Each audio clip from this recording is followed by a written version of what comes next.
না হওয়ায় ক্ষুব্ধ বিদায় ক্রীড়া প্রতিমন্ত্রী। দল টিকিট না দেওয়ায় ব্যথিত মনোজ তিওয়ারি। 21-এ শিবপুর থেকে জিতে মন্ত্রী হয়েছিলেন তিনি, আর এবার মনোজ তিওয়ারিকে প্রার্থী করেনি তৃণমূল কংগ্রেস। বিজেপির তরফে প্রস্তাব দিয়েছে, দাবি মনোজ তিওয়ারি।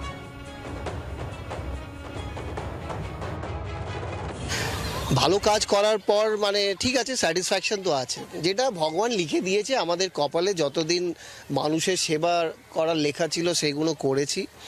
এখন আমরা তো খেলবার মানুষ, আর আমি এত বছর নেতৃত্ব দিয়েছি। আন্ডার-19 ইন্ডিয়া ইস্ট জোন ট্রফিও দিয়েছি।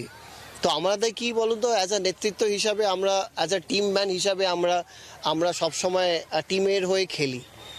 এখানেও তাই। টিমের ক্যাপ্টেন আর যদি কোচ বলে কি হ্যাঁ তোমার দরকার আছে, ঠিক আছে, না দরকার আছে ঠিক নেই। রাজ্যের প্রধান বিরোধী দল এই মুহূর্তে বিজেপির তরফ থেকে কি প্রস্তাব এসছে এর মধ্যে? এসছে দেখা যাক, সময় বলবে।